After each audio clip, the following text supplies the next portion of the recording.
What if I told you that some of Hollywood's most glamorous icons weren't just hiding secrets in their dressing rooms, they were living entirely double lives? Behind the dazzling premieres, the fan magazines, and the carefully staged romances, there were letters that never saw the light of day, marriages arranged to keep rumors silent, and even espionage missions straight out of a spy thriller. This is the story of 10 Golden Age stars who lived not one, but two lives. And by the end of this video, you'll never see Hollywood the same way again. So, if you love uncovering the hidden shadows behind the golden glow, consider subscribing. It's the best way to make sure you don't miss the stories Hollywood tried hardest to bury. 10. Greta Garbo. Greta Garbo's image was one of mystery. The Swedish-born actress became a worldwide icon in the 1922nd and 32nd, known for her magnetic gaze and the unforgettable line, "I want to be alone." But while audiences imagined her as the most untouchable star of the Golden Age, Garbo was quietly cultivating a private life that Hollywood and the world was never supposed to see. Hidden away in boxes and archives were letters written by Garbo to her longtime friend and rumored lover Mercedes D'Acosta. The letters revealed a side of Garbo that never appeared in newsreels or fan magazines. Words of intimacy, longing, and emotional connection that painted a far more complex picture than the Ice Queen persona crafted by MGM. When portions of these letters were eventually displayed at the Rosenbach Museum, they reignited debates about who Garbo truly was. To some, they confirmed decades of speculation about her sexuality. To others, they were a reminder of how fiercely she protected her inner world from Hollywood's prying eyes. But the double life wasn't only about romance. Garbo famously refused interviews, dodged Hollywood's social scenes, and became almost a phantom figure in New York after retiring in 1941. Paparazzi chased her down streets, capturing grainy photos of a woman who seemed to be both everywhere and nowhere at once. For the public, it was a frustrating enigma. For Garbo, it was survival, an escape from the spotlight's suffocating control. Her silence became her most powerful statement. While other stars clung to fading fame, Garbo vanished into self-imposed exile, leaving fans to wonder endlessly about the life she lived in the shadows. Was it a tragedy, or was it liberation? The truth may never be fully known, but that's exactly why Garbo remains one of Hollywood's most enduring mysteries. And if you think her carefully guarded double life was shocking, wait until you see who's next on this list. 9. Cary Grant. Cary Grant was the ultimate Hollywood leading man, suave, sophisticated, and impossibly charming. To audiences in the 1932nd and 42nd, he was the model of masculine perfection. Studio executives marketed him as the eternal bachelor, an image that sold tickets, headlines, and dreams. But off-screen, Grant was quietly living another life, one that could never be acknowledged in public. For nearly a decade, Grant shared a home with fellow actor Randolph Scott. The two were photographed on the beach together, lounging shirtless or cooking meals in what the press cheekily called Bachelor Hall. At the time, these images seemed like harmless publicity shots. But as decades passed, historians began to reevaluate them. Was this simply a friendship magnified by studio publicity, or was it evidence of a far more intimate relationship carefully shielded by the Hollywood machine? The truth was complicated. Biographers pointed to a pattern of lavender marriages arranged for stars whose personal lives didn't fit the rigid morality code of the era. Grant himself would marry 5 times throughout his life, but the bond with Scott lingered in gossip columns and whispered conversations long after their cohabitation ended. To the public, he remained the ultimate ladies' man. To insiders, he was a man negotiating 2 competing realities.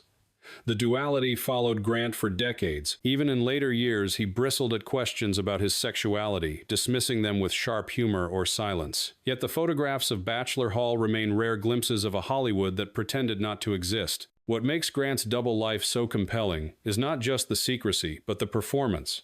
On screen, he embodied the perfect romantic partner. Off screen, he was navigating a personal truth that the system forced underground. It wasn't just Cary Grant the actor, it was Cary Grant the character carefully curated for the world to believe.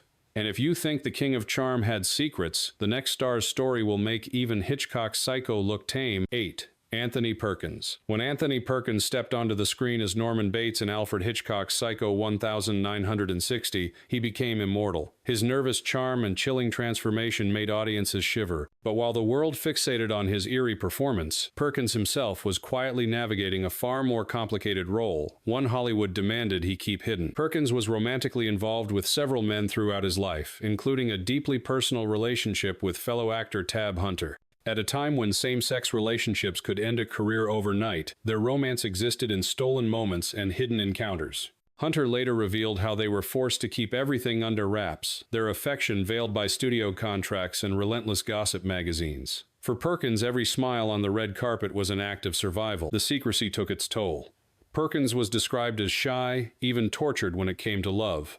Friends remembered him as a man caught between yearning for connection and fearing exposure. Hollywood rewarded his talent but demanded silence about his personal truth. Unlike his character in Psycho, Perkins was not monstrous. He was simply a man in a system that punished authenticity. The irony is almost cruel. Perkins was typecast as fragile, repressed outsiders, roles that mirrored his own hidden battles. He played them brilliantly because he understood them intimately. Yet even as he became a household name, his personal life was reduced to whispers in backrooms and blinds in fan magazines. In later years, Perkins married photographer Barry Berenson and had 2 sons, building a family life that looked picture-perfect. But even then, the shadow of Hollywood's silence lingered. His death from AIDS in 1992 revealed another double life, one marked not by shame but by the tragedy of a man never fully allowed to live openly. Perkins' story reminds us that behind one of cinema's most terrifying villains stood a gentle, complicated soul who had to hide too much. And if his struggles seem heartbreaking, the next star's tale shows just how far Hollywood would go to script an entire life from beginning to end. 7. Tab Hunter. In the 1952nd, Tab Hunter was the dream. Blonde, athletic, and impossibly handsome. He was Hollywood's answer to the question, what does perfection look like? He starred in beach, movies, westerns, and musicals, his clean-cut image plastered across fan magazines and teen bedroom walls. To millions, he was the all-American boy, charming, wholesome, and unshakably straight. But behind that gleaming smile, Hunter was carrying a secret that the studio system would do anything to bury. Hunter was gay in an era when those 3 words could end a career before it began. Under Warner Brothers, his private life was micromanaged, his every date arranged, his every move scrutinized. Publicists set him up with female co-stars for staged photos, carefully constructing a narrative of a heartthrob every girl wanted. Meanwhile, Hunter was building real relationships in the shadows, most notably with Anthony Perkins, the man who would forever be remembered as Norman Bates. Their romance was passionate but perilous. Perkins under Paramount's control and Hunter under Warner's were often pushed apart by studios terrified of exposure. Confidential magazine, the notorious gossip rag, loomed like a sword over them, both eager to print any hint of scandal. For Hunter, one outing could mean the collapse of everything he'd worked for. That fear forced him to smile wider, pose longer, and hide deeper. In 1955, that nightmare almost came true. Hunter was arrested at a gay party in Los Angeles, and Confidential caught wind of it.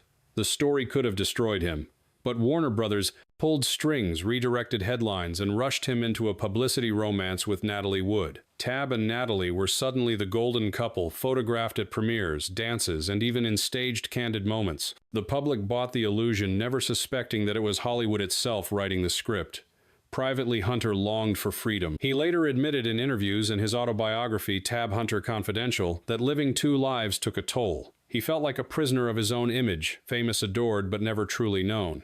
I was living a lie, he confessed. And yet, despite it all, he kept working, kept performing, and even recorded a #1 hit single, Young Love, that only deepened his image as America's sweetheart. It wasn't until decades later, when Hunter published his memoir and the documentary Tab Hunter Confidential premiered, that the mask came off. By then, times had changed, and audiences could finally see the man behind the illusion without judgment. The double life was no longer a source of shame. It was a testament to his resilience in a ruthless industry. Tab Hunter's story is one of survival. He was forced into a role far more demanding than any movie part, the role of Hollywood's perfect boy next door. But inside, he was simply a man who wanted to live and love freely. His double life may have been scripted by the studios, but his truth outlasted them all. And if Tab Hunter's carefully managed image shocks, you just wait until we reach Montgomery Clift, the star whose fragile brilliance became Hollywood's most tragic myth. 6. Montgomery Clift. Montgomery Clift wasn't just an actor, he was a phenomenon. When he appeared in A Place in the Sun, 1951 audiences were mesmerized. His performance was raw, delicate, and unlike anything the studio system had ever manufactured. Alongside Brando and Dean, Clift embodied the new method actor, intense, vulnerable, electric. But while the world saw him as a tortured genius on-screen, off-screen, Clift was living a double life that proved even more heartbreaking than his roles. Clift's sexuality was the first secret Hollywood forced underground. He was gay and bisexual in an era where even whispers could end a career. Friends knew, colleagues suspected, but the studios demanded silence. To the public, he was linked to Elizabeth Taylor, his closest confidant. Their deep friendship spun into a false romance for the magazines. In truth, Taylor became his protector, shielding him from gossip and offering the unconditional love he could never find in a Hollywood spotlight. The second secret was his dependence on painkillers and alcohol, a spiral that began after the infamous 1956 car accident. One night, leaving Taylor's home, he crashed into a telephone pole. His face was shattered, his jaw broken, his appearance forever changed. Taylor herself rushed to the wreckage, pulling him out and preventing him from choking on his teeth. In an instant, Clift's matinee idol beauty was gone. What followed was a slow, painful decline. Studios struggled to insure him. Directors whispered that he was unreliable. Friends recalled a man increasingly fragile, yet still capable of brilliance when the camera rolled. He delivered searing performances in Suddenly Last Summer, 1959, and The Misfits, 1961. But behind the scenes, his addictions deepened. Hollywood's golden boy had become, in the cruel words of one biographer, the longest suicide in movie history. But the double life was more than tragedy, it was myth-making. Clift wasn't simply destroyed by alcohol, drugs, or forbidden love. He was destroyed by an industry that prized image over humanity. The method he embodied was never just acting. It was survival channeling his own repressed pain into characters who felt real because they were real. Every tear, every tremor, every haunted glance, those were Clift's truths leaking through the cracks of his double existence. And yet, even in his darkest years, people adored him. Taylor never left his side. Younger actors revered him as a pioneer who broke Hollywood's rigid mold. Today, documentaries like Making Montgomery Clift challenge the narrative of a man doomed by shame, instead celebrating him as someone who fought fiercely against the lies others wrote for him. Montgomery Clift's double life wasn't just about hiding. It was about resilience in a world unwilling to accept him fully. He was fragile, yes, but he was also fearless, standing at the edge of Hollywood's illusions and refusing to step back. His story is not only tragic, it's unforgettable. And if Clift's downfall left you shaken, Ramon Novarro's fate will show you how deadly Hollywood's silence could truly become. 5. Ramon Novarro. In the 1922nd, Ramon Novarro was one of MGM's brightest stars. Born in Mexico, he rose from bit parts to lead roles, eventually replacing Rudolph Valentino as Hollywood's premier Latin lover. With his matinee idol looks and magnetic presence, Novarro became a global sensation, most famously in the epic Ben-Hur, 1925s/. To audiences, he was the embodiment of romance and virility. But behind the silver screen, Novarro's reality was a dangerous balancing act, one that ended in violence. Novarro was gay, a fact known among close friends, but hidden from the public under a carefully managed image. In an industry obsessed with rigid morality, being openly queer was unthinkable. MGM executives arranged dates with women for the press, ensuring that Novarro's name stayed untarnished in gossip columns. Yet he lived privately with lovers and confidants, constantly aware that exposure could destroy everything. His Catholic upbringing added another layer of torment, leaving him torn between faith, fame, and desire. By the 1932nd, the rise of sound films and changing tastes dimmed Novarro's star. Unlike Valentino, whose early death preserved his legend, Novarro lived long enough to face the cruelty of Hollywood's forgetfulness. He continued acting mostly in minor roles while becoming increasingly reclusive. Still within the LGBTQ community of Los Angeles, Novarro was a quiet icon, proof that even at the height of the studio system, men like him had existed, though never acknowledged. The most chilling chapter of his double life came decades later. On Halloween night in 1968, two young men, Paul and Tom Ferguson, arrived at Novarro's home. They believed, based on rumors, that the aging star kept thousands of dollars hidden in his house. When they found nothing, the encounter turned brutal. Novarro was tortured, beaten, and left to choke to death. He was 69 years old. The tabloids devoured the story. Instead of honoring his career headlines, sensationalized his sexuality and the lurid details of the murder. Confidential-style reporting painted him not as a victim of violence, but as a scandalous figure whose private life had finally caught up with him. It was the cruelest possible end for a man who had spent his life navigating the treacherous divide between who he was and who Hollywood demanded him to be.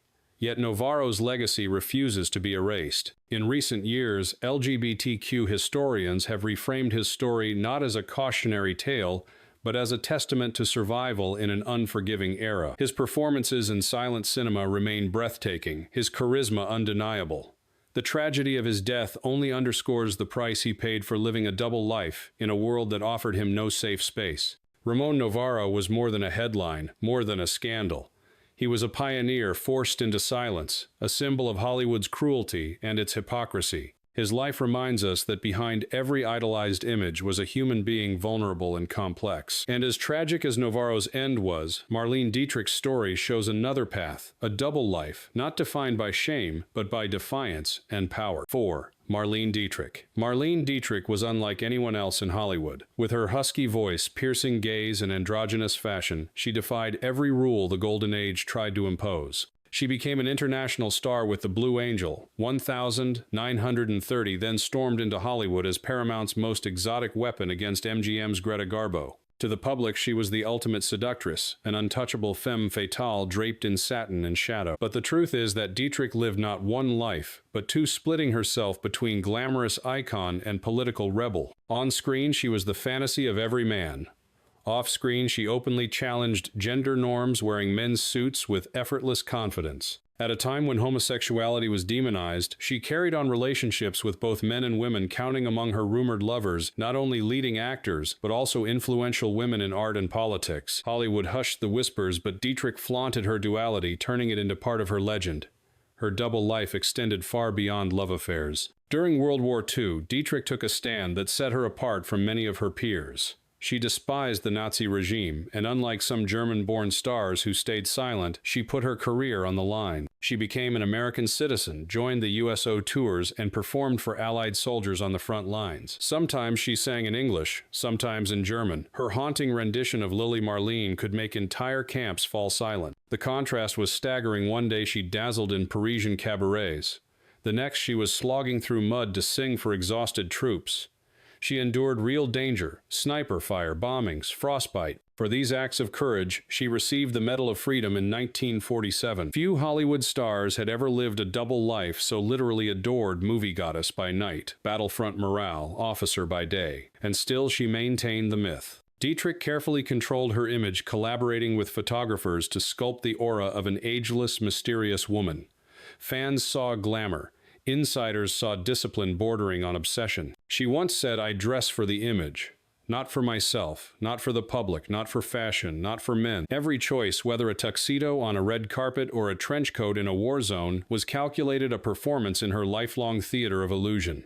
Dietrich's double life was not born of fear, but of defiance. She refused to let Hollywood or Hitler or anyone else dictate who she should be. She reinvented herself as often as necessary, leaving behind a legacy of contradictions that still fascinate scholars and fans alike. She proved that an icon could be both glamorous and political, both lover and fighter, both myth and reality. Marlene Dietrich didn't just survive Hollywood's rules, she rewrote them. And if you think her fearless duality was shocking, just wait until you hear about Sterling Hayden, the leading man who traded fame for the shadows of espionage. 3.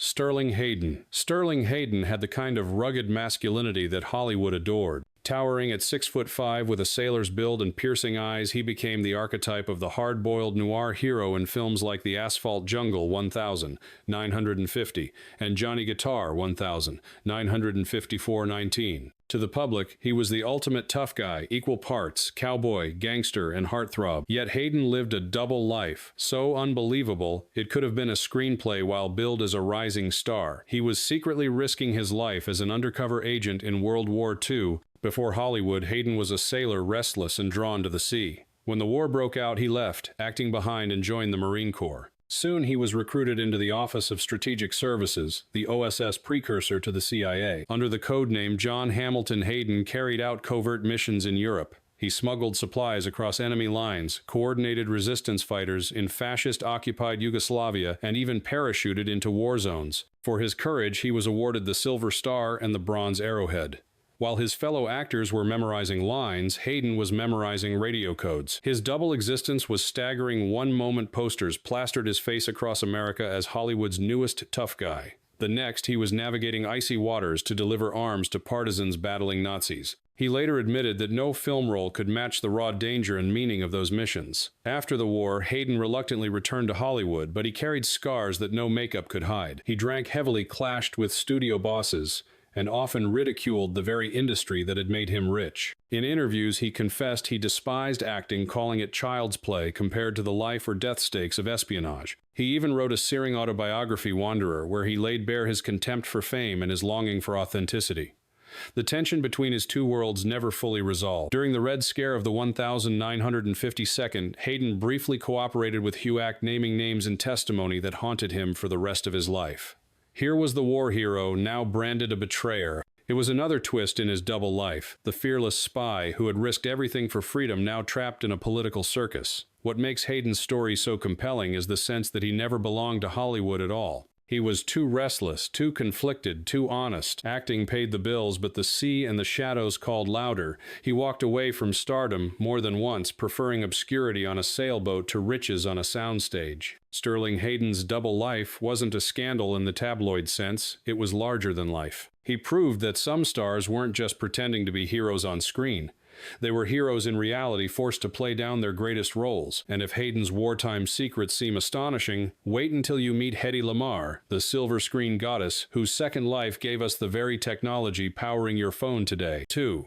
Hedy Lamarr. Hedy Lamarr was called the most beautiful woman in the world. With raven dark hair, porcelain skin, and a hypnotic stare, she captivated audiences in the 1932nd and 42nd. Hollywood cast her as exotic seductresses, queens, and temptresses, roles that relied entirely on her beauty. To the public, Lamarr was pure glamour, an untouchable goddess projected 20 feet high. But behind the costumes and jewels, she lived a double life, more astonishing than any movie plot. Hedy Lamarr was also a brilliant inventor years ahead of her time. Born Hedwig Kiesler in Vienna, she had already shocked Europe with her daring performance in Ecstasy, 1933, before escaping her controlling husband, an arms dealer linked to the Nazis. She fled to Hollywood, where MGM transformed her into a legend. Yet in private, Lamarr's mind was consumed not with fame, but with science. She kept a drafting table in her home, tinkering with blueprints between shoots.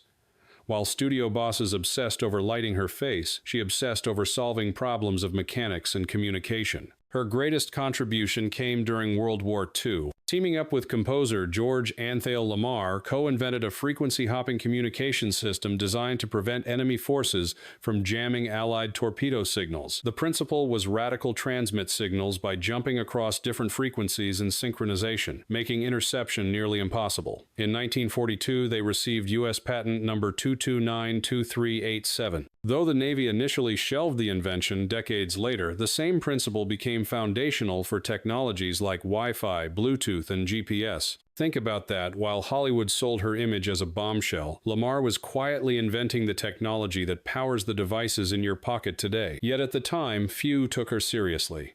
Male engineers dismissed her ideas, and studio executives preferred to showcase her in gowns rather than laboratories. Any girl can be glamorous, she once quipped. All you have to do is stand still and look stupid. It was her sharpest act of defiance because she was anything but stupid. Her double life grew even more poignant as her career declined. By the 1952nd, younger stars replaced her, and she withdrew from the spotlight. Financial troubles and failed marriages left her isolated, but her inventions endured quietly, shaping the modern world. Only in the 1992nd did she finally receive recognition from the scientific community, honored with awards she should have earned half a century earlier. Hedy Lamarr's story is a reminder that Hollywood's obsession with beauty often blinds it to deeper brilliance.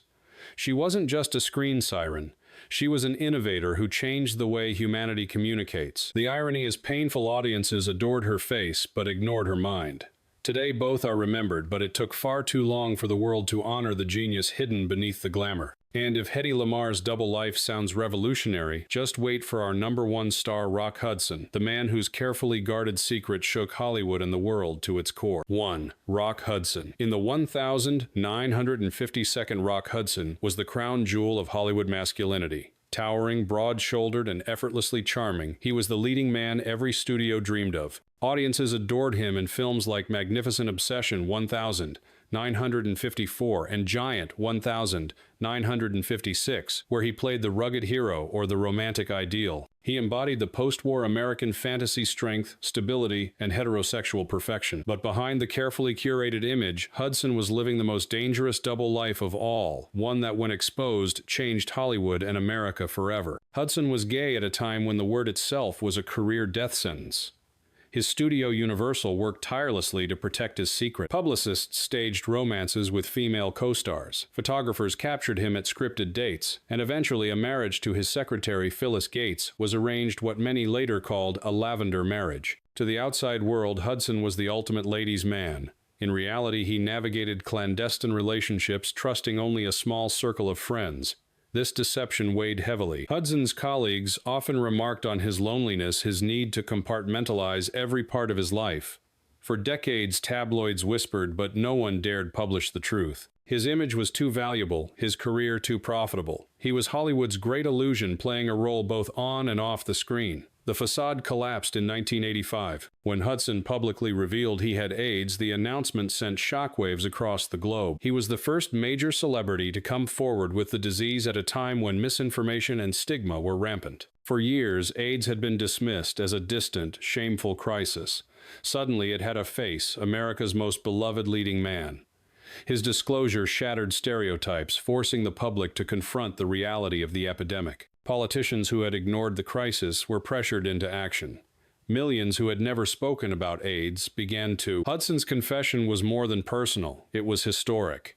By admitting the truth, he sacrificed the carefully guarded image that had defined him for decades. Some fans were heartbroken, others supportive, but the impact was undeniable. He transformed the conversation about AIDS, giving it visibility and urgency no activist alone could have achieved. In his final days, Hudson found solace in friendships, particularly with Elizabeth Taylor, who became one of the fiercest advocates for AIDS research after his death. When he passed in October 1985, he was mourned not just as a movie star, but as a symbol of courage in the face of silence. Rock Hudson's double life was the most tragic of all. For decades, he played Hollywood's perfect man, hiding his truth. Yet in his final act, he broke free of that illusion, and in doing so, helped change the world. His story remains the ultimate reminder that behind the golden glow of old Hollywood, real lives, real struggles were being lived in the shadows. So there you have it, 10 Golden Age stars who lived not one life but two. Behind the glittering premieres and the fan magazine covers, they carried secrets that ranged from hidden loves to groundbreaking inventions, from quiet acts of rebellion to world-changing revelations. These double lives remind us that Hollywood's golden glow was always an illusion crafted by studios, guarded by publicists, and often paid for with silence and pain. But there's something profoundly human about these stories too. Greta Garbo's letters, Cary Grant's Bachelor Hall, Hedy Lamarr's forgotten brilliance, Rock Hudson's final confession, each reveals how much was sacrificed for survival and how much strength it took simply to exist under the crushing weight of fame. And maybe that's why we're still fascinated, because beneath the carefully constructed myths, these stars were as flawed, fragile, and complex as any of us, only their struggles played out under the brightest lights in the world. If you enjoyed uncovering the hidden truths behind old Hollywood, don't let this be the last story you hear. Subscribe, leave a like, and tell us in the comments which star's double life shocked you the most. The next tale may surprise you even more.